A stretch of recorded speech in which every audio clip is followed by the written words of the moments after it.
So how long have I been living in Africa, and do I miss Australia? Action!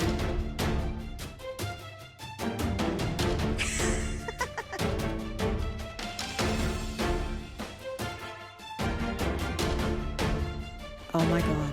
That could be an understatement.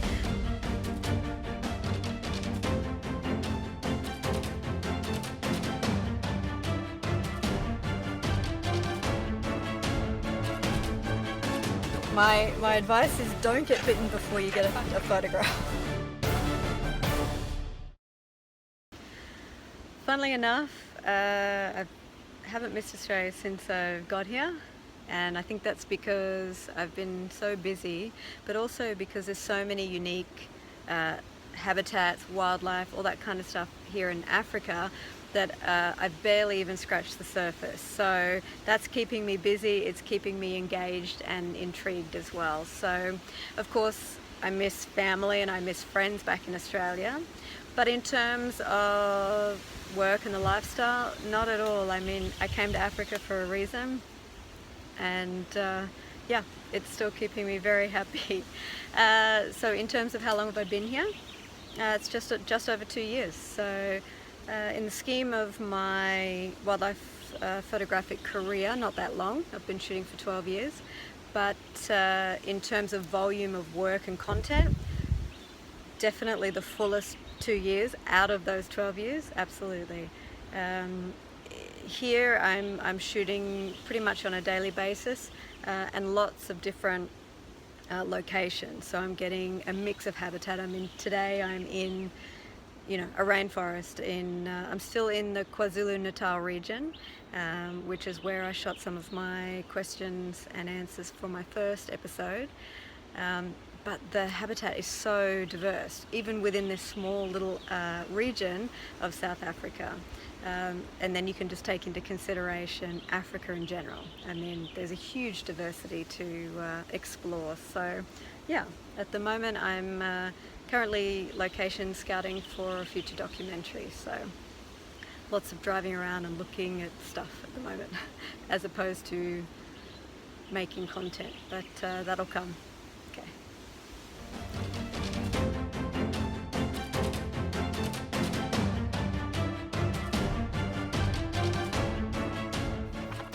Okay, so I've got Briston Book, I hope I said that correctly, and the question is, what's the minimum gear necessary for a photo safari?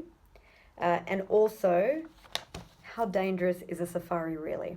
So some interesting questions, thank you for that.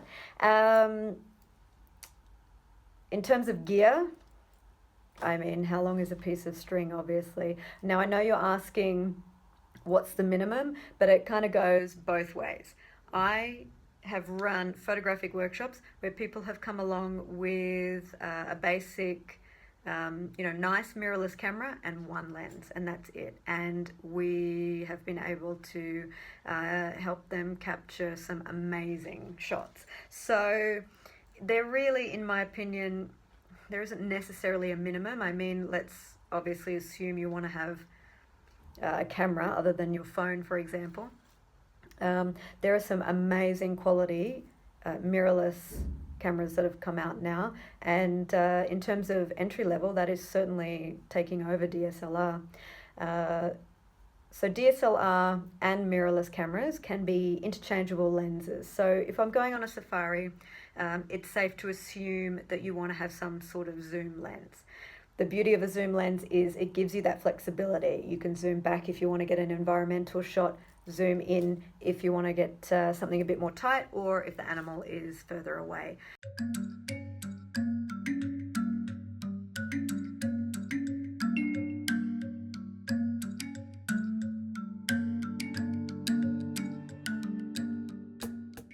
Now, depending on the safari and what kind of animal will determine how close you can get to those animals. You can, there are a lot of cases where you can get really close to a big cat, for example, a lion, and they can be so used to safari vehicles, which we call an open game viewer, that you basically become irrelevant. The vehicle is irrelevant as long as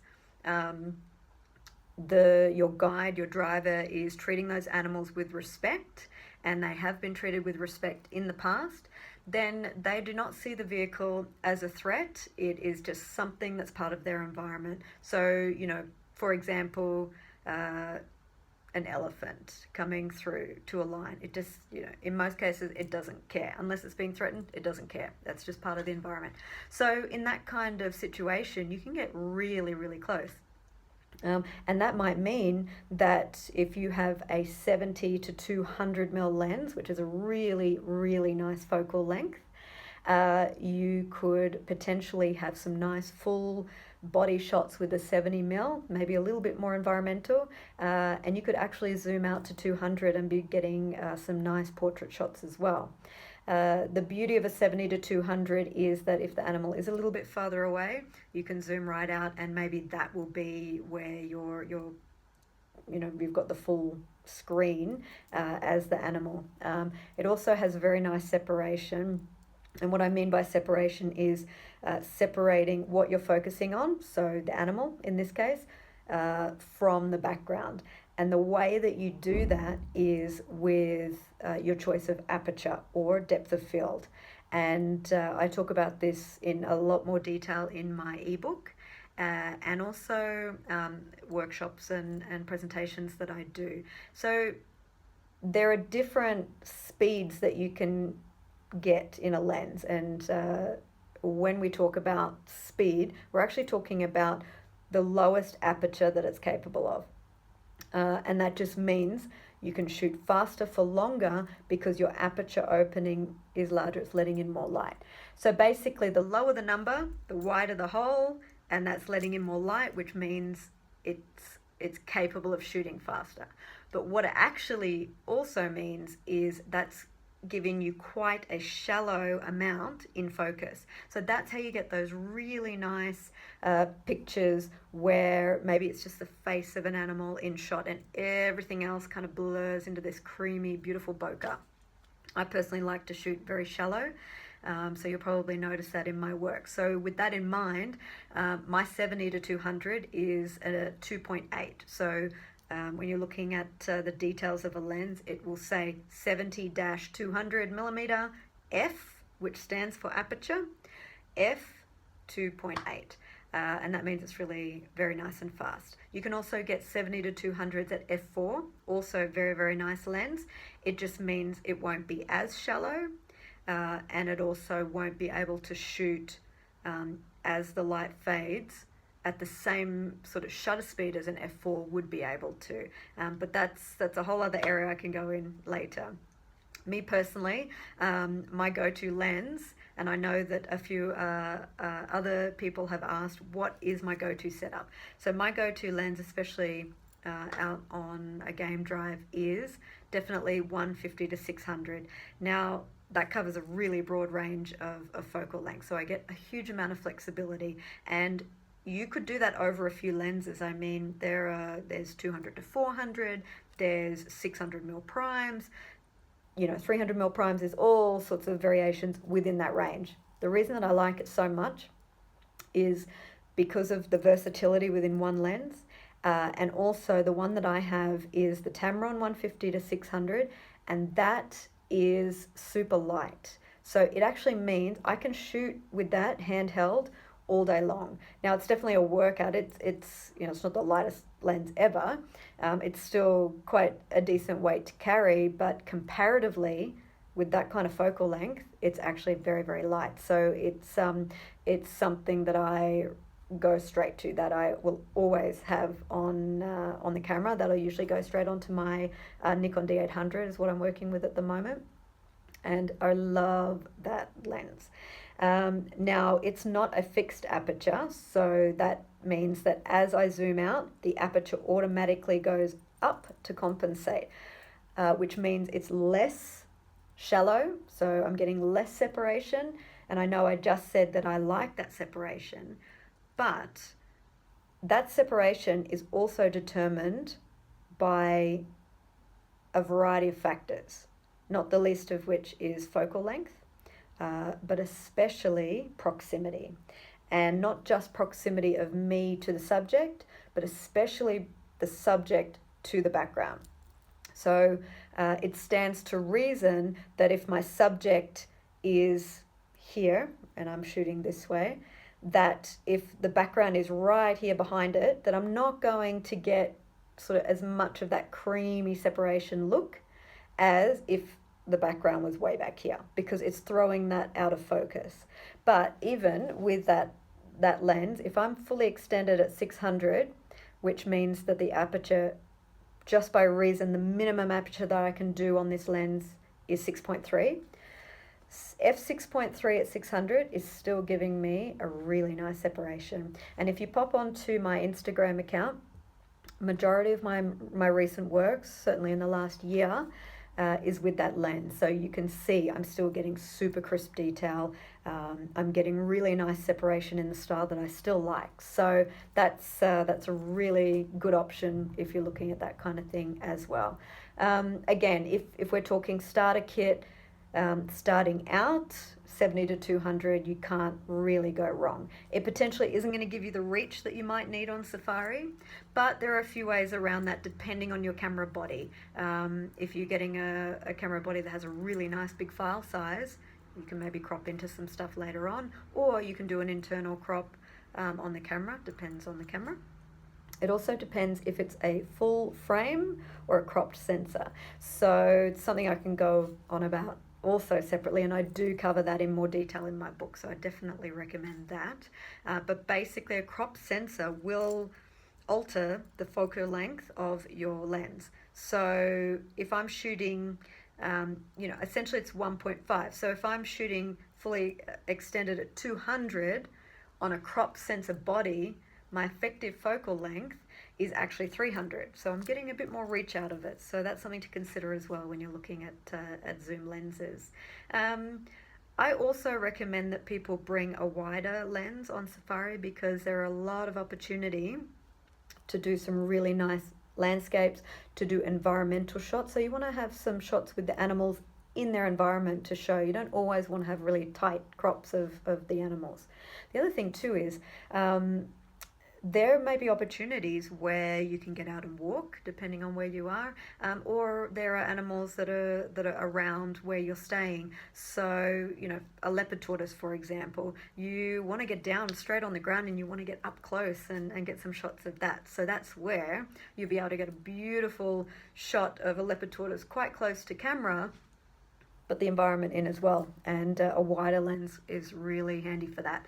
I have a few actually. So in that kind of range, I have the Tamron 15 to 30, which is beautiful. That's a 2.8 as well. I also have a couple of Nikon 17 to 35s, which are 2.8 as well, and very, very nice lenses. So there's certainly a few varieties that you can choose from, and different lengths. I mean, 24 to 70 is a really nice focal length as well. If you're doing landscapes, you probably want to go wider than 24, but you also need to look at how you use your lens most and where you want to invest your money, where you're going to get the most use out of it. So now, in terms of how dangerous is a safari, it shouldn't be dangerous at all. If you are going with a legitimate company or lodge and a well-trained guide, there shouldn't be any danger at all. That's not the point.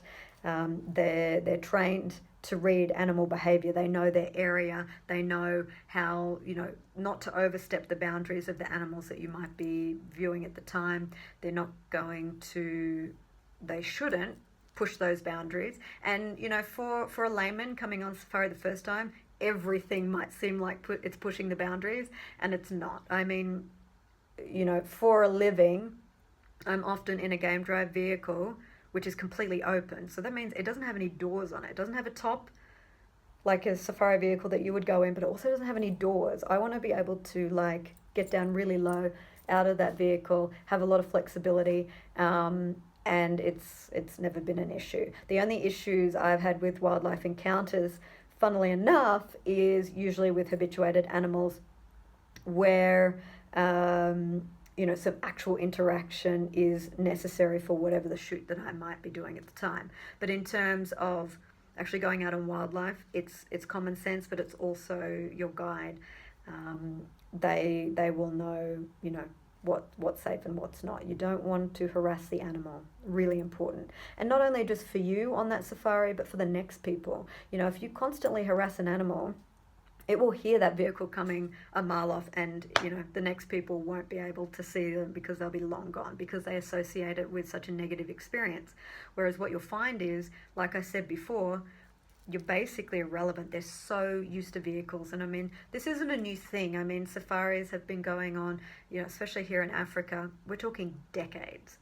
These animals, it's generational. These animals have grown up in the wild, but with vehicles all around, and I'm not talking, huge amounts of vehicles. I mean, most places, especially here in South Africa, have limits of how many vehicles can be out at a time within a particular reserve, or if there's a sighting, all of the vehicles will usually communicate to each other via radio, and there will be a limit on how many vehicles can go into a sighting. So then what happens is it generally is first in, first served. Once that vehicle has had its sighting, it then moves away, goes off driving onto its next thing, and another vehicle can come in and look at that sighting as well. If there happens to be, a backlog of cars. But generally, there shouldn't be too many. I mean, usually 3 or 4 vehicles on one vehicle at most. Again, safety-wise, no problem. Listen to your guide, really important. Basic things that they will tell you. Don't stand up in the vehicle. These animals are used to these vehicles, and they're used to it as a certain shape. They're used to it not being an offensive or aggressive entity. So, if you pull up on a sighting with a lion and it has some cubs, or it's on a kill, or it is just chilling out, doesn't even matter, and somebody all of a sudden stands up in that vehicle, to get a better shot, and there's a lot of movement or whatever, that immediately comes across as a threat. All of a sudden, I mean, you would as well, you'd get a bit of a shock. So that is potentially where the danger is going to be. So it's common sense, listen to your guide. And it should be perfectly safe. I mean, the volume of people coming to Africa on safari is massive, huge. And yes, we only hear about the dramas. Every now and then we will hear about someone being injured, or some kind of animal encounter. And the thing is, majority of the time, that is the wrongdoing of people. So whether that be a guide pushing things too far, or the tourists not listening and pushing too far, or doing something incorrectly. And often, for the most part, it's actually not happening out in the actual wild. A lot of, there's been a couple of recent ones last year, and they were tragically, they were lion encounters. And unfortunately, that was not a wild situation. That was within actually quite a captive controlled environment. So these animals aren't actually behaving that naturally anymore. And I know in one particular case, these lions were usually fed out of the back of vehicles. So obviously now that animal associates the vehicle as providing food, that kind of thing, and the rest is history kind of thing. So that's very, very rare cases. If you're doing a self-drive through Kruger National Park, for example, you can just drive around. There are certain roads and you go, and it's very easy and it's amazing. It's common sense. Don't, hang halfway out of your vehicle at a lion sighting or a leopard sighting and then be surprised if that animal reacts to you. So, yeah, common sense. It prevails.